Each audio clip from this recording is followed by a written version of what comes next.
Okay, so this is going to be another classic ROH review. This is going to be Nowhere to Run. And yeah, this is one of the best shows of 2005. This happened the weekend after Manhattan Mayhem. So it was part of, three of the best consecutive shows in ROH history. I would say Manhattan Mayhem, Final Showdown, Nowhere to Run. At that time, those were like, that was like Ring of Honor's like hot spot. They were getting into a zone as far as putting on quality shows. So Nowhere to Run, very important show. I believe this is the show where CM Punk was actually offered a WWE contract after the match was over. I'm not so sure how true that is, but maybe they had the summer of Punk already planned at that point. But yeah, that's where he was offered the WWE contract. I've heard that on numerous occasions, and it's just a very consistent show. Probably one of the best double main events in ROH history. So let's get right down to it. From Chicago, CM Punk's hometown. First match tonight, you actually had James Gibson, aka Jamie Noble, taking out BJ Whitmer. I love the way James Gibson says BJ Whitmer. I don't know why. He had he had an interesting voice, Jamie Noble, but yeah, this is why James Gibson is considered MVP of 2005. He was able to elevate guys to better matches. I mean, BJ Whitmer, he's kind of a bland worker. He's okay. I kind of like True Slayer always used to say. BJ Whitmer's he's okay. I'm not a big Jimmy Rave fan, but BJ Whitmer's okay. Yeah, I mean, James Gibson just had the eye of the tiger at this time. You could just tell by his promos, the way he was wrestling.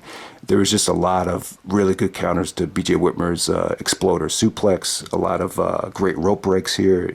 Jamie actually countered the exploder suplex off the top rope into a inverted DDT.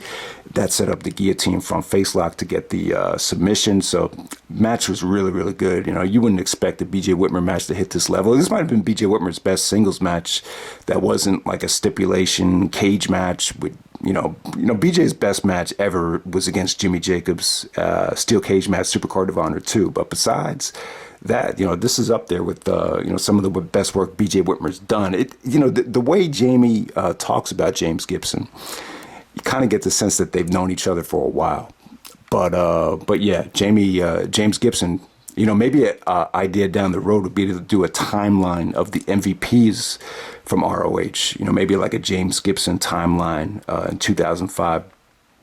Not like a top 10 matches, but, kind of a timeline so you could see why, most of the fans thought he was the MVP of 2005. I mean, it had to do with consistency and volume, why I think a lot of people thought he was the MVP of 2005. So next up, you had BJ Whitmer's tag team partner and champion. BJ Whitmer, Jimmy Jacobs, they were tag team champions at the time. So you had Jimmy Jacobs taking on Chad Collyer. So by this time, they hadn't fully given up on Chad Collyer yet. He was in great shape. He could do a lot of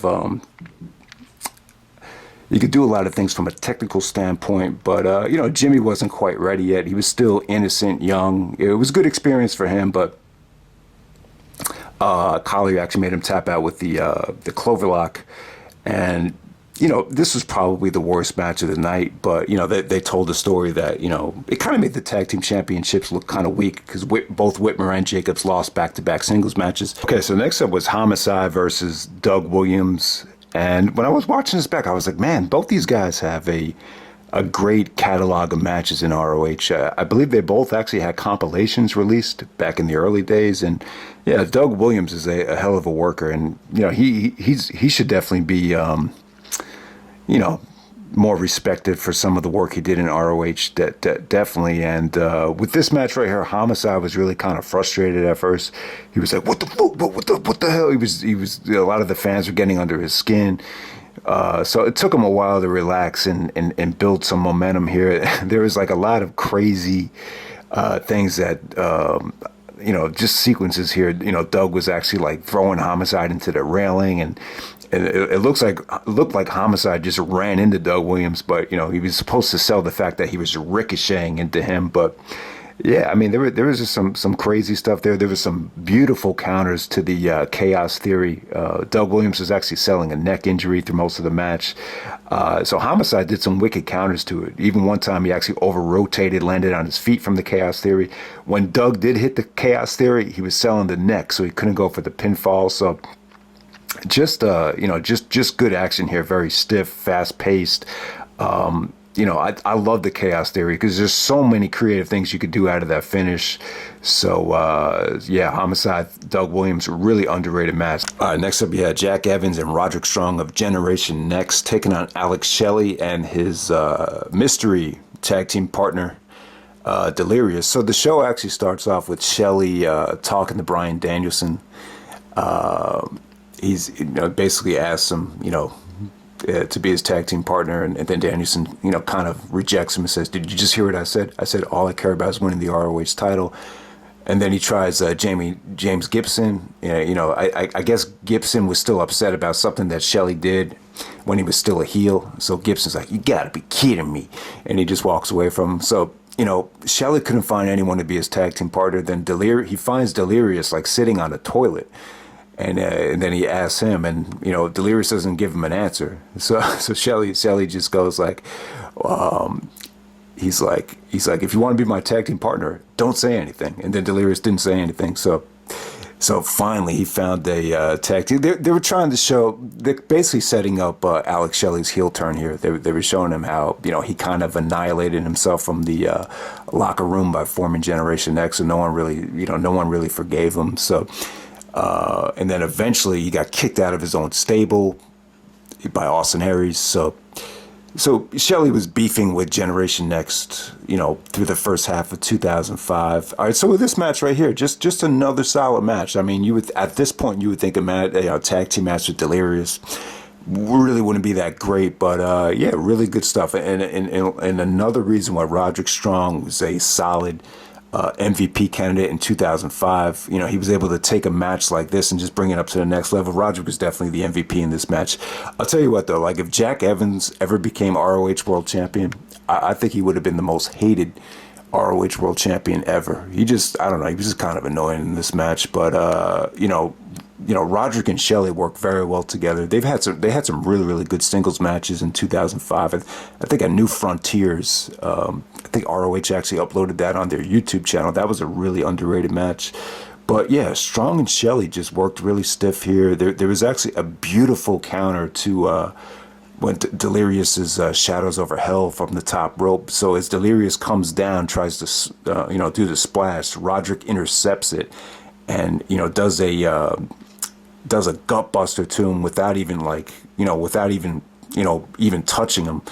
It was just a straight instead of a backbreaker, it was just more of a gut buster straight to Delirious's stomach. It looked like it hurt like crazy. So a lot of great sick kicks from Roderick. Thought he looked great in this match. So just really, really good stuff there. Once again, just another match that shows how, frustrated Alex Shelley was. All right, so next up, you had Colt Cabana taking on Nigel McGuinness. This is a rematch from Manhattan Mayhem. So at Manhattan Mayhem, I think it was debatable about Nigel getting into low blow, but in this match right here, Nigel, there was no debate. He low blowed Colt Cabana behind the referee's back. He actually headbutted Cabana. When he was trying to get back into the ring, Cabana got busted open. This is really good stuff. This is probably the best Cabana-Nigel match. I would say definitely a step up from Manhattan Mayhem. I think they had a European rules match that got trashed, but I think that was later on at Escape from New York. But yeah, this is the best Colt and Nigel match. It definitely had they did some European stuff. They just did some, a little bit of strong styles too as well. Colt Cabana got some good offense in. It just flowed really nicely here, and it showed you how dirty Nigel was. Nigel was just. It was more of a heel showcase match for Nigel. So definitely good stuff right there to escalate that feud to another level. So next up, you had Austin Aries, the ROH World Champion, taking on Bryan Danielson. This is when Danielson had the really long beard. He had just beaten Homicide in a best-of-5 series. So Danielson. This is Danielson's last match until he came back. So I believe Danielson went to Europe the whole summer, so he wouldn't come back until Glory by Honor 4. in September. I think it was like around September 17th. So his first match back, Danielson won the ROH World title from James Gibson. But here, Aries was still the champion, and yeah, really, really competitive stuff here. I've always been a big fan of this match. You know, it's funny. Like, if you ask me what's the best Austin Aries Bryan Danielson match, I don't know. I go back to their matches from 2004. The work, I would say Survival of the Fittest was the best work they'd done together, but that wasn't a singles match, though. You had all the guys in the match. It was an elimination match, came down to them. So it's tough to say that that was their best match. The 2 out of 3 falls went like 76 minutes. So their best work was in 2004, but if you know, their best singles match, it might be this one. I really think this is a strong candidate. You know, they had matches in 2007, best of 3 series.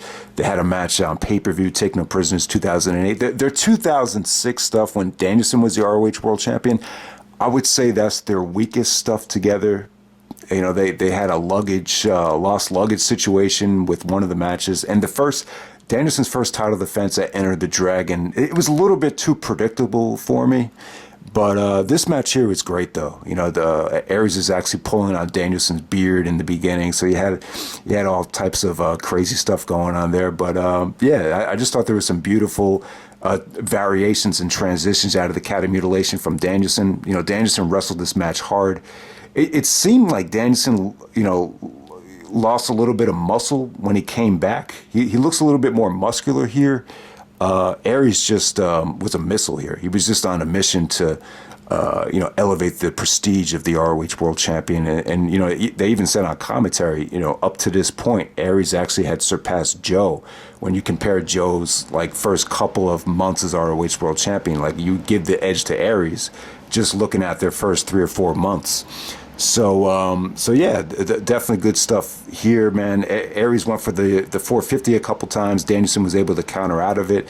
I just felt like they wrestled hard. It was crisp.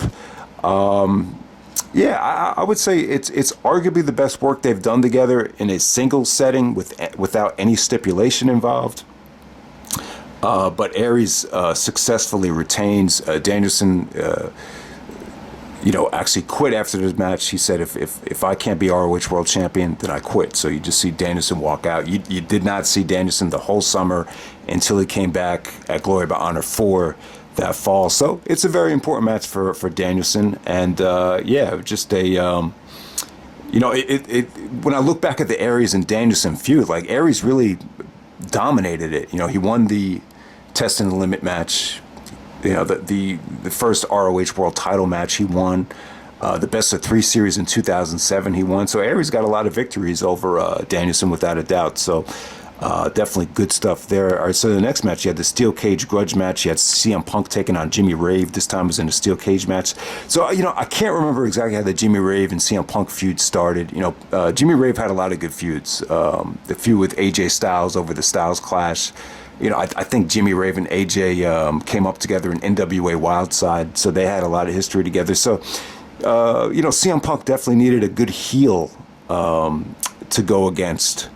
And it was definitely Jimmy Rave, man. I mean, Jimmy Rave in the Embassy, I can't remember exactly how the feud started, but they did a lot of crazy things. Like they abducted CM Punk's girlfriend, Tracy Brooks. They I don't know what they did. I guess they kidnapped her. They actually sprayed like bug spray in CM Punk's face.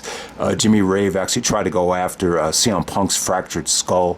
I believe CM Punk fractured his skull back during the you know, Chris Hero days in IWA Mid-South. But yeah, Punk and Rave here, their Manhattan Mayhem match beautifully set this match up. You know, remember Punk took a lot of steel chair shots to the head, and Punk said he was going to become an animal, and he was going to kill Jimmy Rave. So this is one of the most heated feuds ever. They actually, so it's a steel cage match, and Prince Nana, he actually they said something like he raised taxes in Ghana, West Africa, to politic for this to be a steel cage match where you could actually escape, because he wanted Jimmy Rave to win by escaping. Yeah, so Prince Nana and Jay Chung of the Embassy, they definitely got involved. There was a spot where, you know, and it definitely worked, because this would have felt like more of a squash if they didn't do it. So Nana actually threw powder at CM Punk's face to open it, to even up the score. Jay Chung actually, climbed over, got into the steel cage. So there's a lot of interference going on, but it definitely worked. You could win by pinfall, or you could win by escaping the cage. And, they did some great stuff, too. They made Jimmy look strong, though. Jimmy actually countered the Shining Wizard into this Styles Clash, which is a great near fall. I think he countered the Pepsi plunge into like a running knee strike off the top rope. So Jimmy definitely had his moments, but, because of the interference, Punk had to intercept Rave from escaping the cage. He caught him like right on the top of it, and he does a beautiful superplex off the top of the cage and gets the pinfall there. So yeah, that is an awesome ending to a really, really good steel cage match. Great double main event. I would say one of the best double main events in ROH history. Not the best, but definitely up there with one of the best. And the post-match celebration was awesome with CM Punk's trainer, Ace Steel, coming out. Cabana gives him a great hug, and Punk is even like surprised at how emotional the hug was from Cabana. He started smiling, and yeah, it kind of brought tears to my face. I was just kind of like, man, it's just a shame how someone that was that good and that passionate about wrestling is just not doing it anymore. Like, where did it all go wrong? And I'm a big CM Punk fan. I'm a huge fan of his work. So this was definitely, once again, this is another show that is a must-have for CM Punk's fans, because I can't remember where I heard it, but apparently after the match was over, someone was in the crowd and offered him a WWE contract, and even after the match was over, he was challenging Austin Aries. He was like, Aries, I got you next, Aries. So whatever they had planned. Who knows if it was the summer of Punk? Who knows how much was planned at this point? But there's a wild summer to come for ROH in 2005. But that's pretty much it, guys. I think I reviewed pretty much all the 2005 ROH shows I wanted to touch on for the immediate future. But yeah, definitely I want to do a top 25 ROH matches of 2005. I think I got 2002, 2003, 2004 done. So 2005 will definitely be coming as far as an official list for 2005. All right, so definitely have that to look forward to. And yeah, that's pretty much it. Nowhere to Run. Don't sleep on it. Mayhem was great, but Nowhere to Run is almost just as good. So definitely check it out.